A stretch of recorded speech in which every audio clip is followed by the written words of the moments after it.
नमस्ते मित्रों, colours of emotions के हमारे इस चैनल में आज आपका फिर से स्वागत है। और इस बार चर्चा का विषय है रिस्पेक्ट। अब यह बात आती है कि रिस्पेक्ट सबको प्रिय है। मनुष्य को छोड़ो, अगर हम जानवरों को भी प्यार देते हैं, उनको सम्मानजनक तरीके से ट्रीट करते हैं, तो वो भी हमें प्यार करते हैं। यानी कि रिस्पेक्ट हमारा जो व्यवहार है दूसरे के साथ कैसा है, वो ये बताता है कि हम उसकी रिस्पेक्ट करते हैं या नहीं करते हैं। अब यह बात आती है कि रिस्पेक्ट जरूरी क्यों है। देखो मित्रों, रिस्पेक्ट अगर हम किसी को रिस्पेक्ट देते हैं तो अनायास ही वो रिस्पेक्ट उसके द्वारा हमें मिलती भी है। यानी कि ये है कि एक हाथ देना और एक हाथ लेना, जो हम देंगे वही रिवर्ट बैक होके हमें मिलता है। कई बार मैं इस एग्जाम्पल के अंदर एक बात कहती हूँ कि एवरी एक्शन है इक्वल एंड अपोजिट रिएक्शन, कि हर क्रिया के विपरीत एक प्रतिक्रिया होती है। तो जब एक क्रिया के विपरीत प्रतिक्रिया होती है, ये विज्ञान का एक सिद्धांत है, तो क्यों ना हम एक दूसरे को रिस्पेक्ट दें, क्योंकि जब रिस्पेक्ट देंगे तो हमें रिस्पेक्ट मिले। लेकिन देखा जाता है कि जैसा कि हमारी वीडियोस के अंदर हम चर्चा करते हैं, बहुत सारे विषयों पे चर्चा करते हैं, तो उसके अंदर यही देखा जाता है कि हम रिस्पेक्ट लेना तो चाहते हैं लेकिन हम रिस्पेक्ट देना नहीं चाहते। उसके अंदर हम कंजूस हो जाते हैं और हम ऐसे बहुत सारे काम कर जाते हैं कि उससे ये सिद्ध हो जाता है, हमें शायद पता नहीं चलता कि हम दूसरे की रिस्पेक्ट करते ही नहीं है। अब यहाँ चर्चा को हम थोड़ा मोड़ते हैं। हमें ये कैसे पता चलेगा कि हम दूसरे की रिस्पेक्ट करते हैं या नहीं करते हैं? इसके कुछ मापदंड हैं। अगर उन मापदंडों से, उन पैरामीटर से हम चीजों को देखें तो हम ये अपना आकलन भी कर पाएंगे कि हम दूसरों की रिस्पेक्ट कर रहे हैं या नहीं कर रहे हैं। यहाँ पर उन्हीं पॉइंट्स के ऊपर हम चर्चा करते हैं। जैसे कि अक्सर देखा होगा कि अगर हमने किसी की इंसल्ट करनी है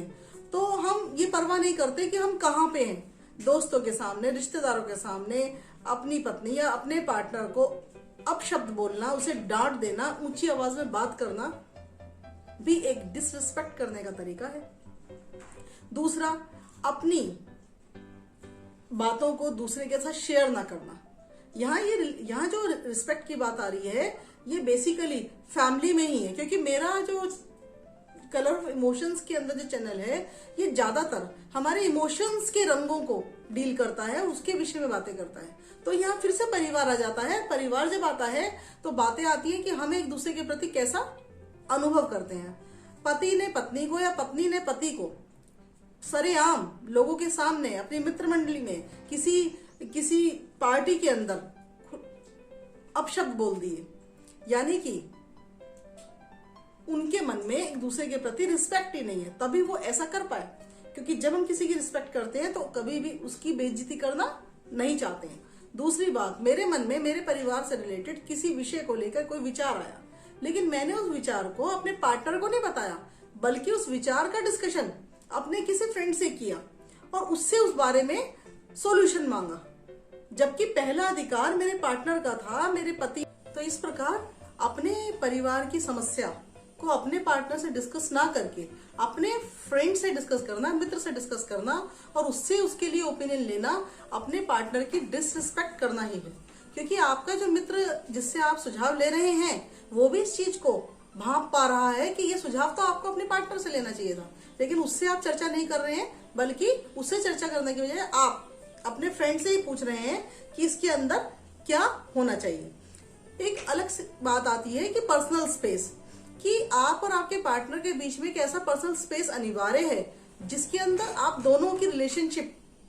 जुड़ी हुई है। लेकिन आप अपने पार्टनर को पर्सनल स्पेस देने की बजाय कि उसके साथ आपको आउटिंग पे जाना है या मार्केट में जाना है या आपको घर पे रहते हुए परिवार के बारे में चर्चा करनी है या उससे बात करनी है या अपने इमोशंस को उसने व्यक्त करना है या आपने व्यक्त करना है, उसे ना करके आप वो टाइम जो आपके पास है, जो उसका टाइम है, उसे आप उसको ना देकर उस टाइम को आप बाहर घूमने में, फ्रेंड्स के साथ बैठने में, मूवी देखने में, बाहर दोस्तों के साथ मस्ती करने में गुजार रहे हैं, तो ये भी कहीं ना कहीं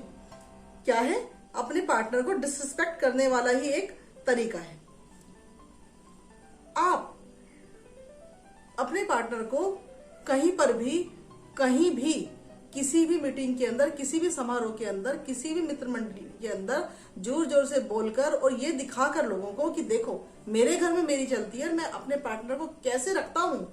ऐसी जो भावना है, ये भावना आप शायद सोचते होंगे कि इससे आपकी समाज के अंदर प्रतिष्ठा बढ़ रही है, लेकिन सब लोग जानते हैं कि कभी भी किसी को दबाकर या ऊंची आवाज में बात करना किसी भी प्रकार से सभ्य संस्कृति का हिस्सा नहीं है। और लोग आपके सामने कुछ कहें या ना कहें, लेकिन इस चीज को लोग अप्रिशिएट नहीं करते हैं। तो ये भी पार्टनर के को डिसरिस्पेक्ट करने का एक तरीका है जो आपको पता होना चाहिए। आपके पार्टनर की कोई अपनी पर्सनल प्रॉब्लम है, वो उसके अंदर ग्रस्त है, वो परेशान है, प्रॉब्लम ऑफिशियल भी हो सकती है, प्रॉब्लम उसकी फैमिली से रिलेटेड भी हो सकती है, और उसे आपके सहयोग की जरूरत है, लेकिन आप उसे अवॉइड करते हो, ये कहते हुए कि this is none of my business, मुझे इससे कोई मतलब नहीं है, ये तुम्हारी प्रॉब्लम है, सब तुम हैंडल करो। तो मित्रों, ये जो आपका व्यवहार है या आपकी जो सोच है, बेशक आपको लगे कि आप बहुत लिबरल सोच वाले हैं कि आप ऐसा कह रहे हैं, लेकिन आपने ऐसा करके अपने पार्टनर के मन में आपके प्रति किस प्रकार के द्वेष का संचार कर दिया, उसके अंदर किस प्रकार के भाव आपने पैदा कर दिए हैं, इसे आज आप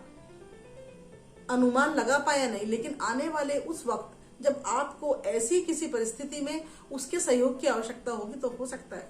आपको वो सहयोग ना मिले, क्योंकि आज जो आपने व्यवहार किया उसका असर उसके हृदय पर, वो कुठाराघात उसके हृदय पर कैसा हुआ, ये तो वक्त आने पर ही आपको पता चलेगा। इसके अलावा एक बात और आती है मित्रों कि आपकी प्रायोरिटीज के अंदर क्या आपका पार्टनर है या नहीं। अगर आप अपने पार्टनर को या आपका पार्टनर आपको अपने जीवन के अंदर प्रायोरिटी नहीं देता है, आपका कोई स्थान ही नहीं है, तो इसका मतलब उसकी लाइफ में तो हो, आप उस परिवार में तो हो, लेकिन आपका होने या होने का उस पर कोई असर नहीं है। और ये जो पॉइंट है, ये आपके परिवार को और आपकी व्यक्तिगत ग्रोथ को रोक देगा, क्योंकि जब हम एक साथ मिलके काम करते हैं, तो वो चाहे समाज हो, चाहे संस्था हो, ऑर्गेनाइजेशन हो, चाहे मेरा बिजनेस हो, चाहे मेरा घर हो, जहां पर लोगों का आपस के अंदर सामंजस्य नहीं होता है, सामंजस्य का अभाव होता है, वहां पर ग्रोथ भी नहीं होती है, वहां पॉजिटिव रिजल्ट्स नहीं मिलते हैं, या अगर मिलते हैं तो वो पॉजिटिव रिजल्ट्स जितने मिलने चाहिए उससे सदैव ही कम होते हैं। इसलिए कोशिश करनी चाहिए कि हम एक दूसरे की प्रायोरिटी बने और उस प्रायोरिटी के अंदर समय आने पर उनको सम्मान जो मिलना चाहिए वो देते रहें। आपके पार्टनर का किसी व्यक्ति से किसी विषय को लेकर आर्गुमेंट चल रहा है और आप वहां पर आ जाते हैं, तो जरूरी बात है जो आपका पार्टनर होगा आपसे उम्मीद करेगा कि आप शायद उसके लिए खड़े हो, उसके लिए स्टैंड लें, लेकिन आप स्टैंड लेने की बजाय, खड़े होने की बजाय यदि वहां पर शांत हो जाते हैं और एक मूर्ख दर्शक की तरह उसे उस स्थिति में अकेला छोड़ देते हैं और उसके पूछने पर ये कहते हैं कि मैं इसमें क्या कर सकता हूँ, तुमने झगड़ा किया है, तुमने आर्गुमेंट किया, तुम संभालो, ये गलत है। हाँ, वहां पर अगर आप समझदारी करें और आप ये माने कि इस समय जिस परिस्थिति में आपका पार्टनर है, वहां या तो आप उसे अपनी बातों से समझाने की कोशिश करो कि वो कहाँ सही है, कहाँ उसे चूक हो रही है, या उस समस्या को, उस झगड़े को, उस आर्गुमेंट को सब्सिडाइज कर दो, लेकिन सब्सिडाइज करते वक्त कहीं भी उसे नीचा दिखाने का या ये प्रयास मत करो कि वो तो उसकी तो दिमाग ही खराब है जी, वो तो ऐसे काम अक्सर करता रहता है, करती रहती है। ऐसा करना, इस प्रकार का रिएक्शन देना भी इस चीज की ओर इशारा करता है, आपको बताता है कि आप अपने पार्टनर की रिस्पेक्ट नहीं करते हैं। तो हमें इस प्रकार के एक्शन से बचना चाहिए। इसके अलावा अगर आपका कोई व्यक्ति आके आपके कहता है कि आपके पार्टनर ने ये कर दिया, वो कर दिया, वो ऐसा है वैसा है, तो आपको कहते ही उस पर विश्वास नहीं करना चाहिए। आपको उस चीज को खुद पूछना चाहिए, डिस्कस करना चाहिए, उस पर चर्चा करनी चाहिए और अपने पार्टनर पर ट्रस्ट करना चाहिए, जब तक कि आप ये ना देख लें कि सच में वो ट्रस्टवर्थी है या नहीं है, वो आपके साथ धोखा तो नहीं कर रहा, आपके साथ चीटिंग तो नहीं कर रहा। इसलिए ऐसे भी बहुत से लोग आपके मित्र मंडल में होंगे, आपके रिश्तेदारी में होंगे, आपके आसपास होंगे, जो आपकी अच्छी बॉन्डिंग को तोड़ने का प्रयास करेंगे, और हो सकता है वो आपसे द्वेष करते हो और वे ना चाहते हो कि आपके अंदर इतना अच्छा सामंजस्य बना हुआ हो। कई बार हम क्या करते हैं, हम अनजाने के अंदर अपने पार्टनर की मजाक उड़ा देते हैं और ये मजाक सीरियस नहीं होती है, बहुत ही जोली मूड में की जाती है। लेकिन कहाँ की जाती है? जहां पर बहुत सारे लोग होते हैं, फ्रेंड सर्कल है या रिलेटिव्स हैं या ऐसा जगह है जहां पर कि पार्टनर भी है और आप भी हैं और आपने उसकी खिल्ली उड़ा दी।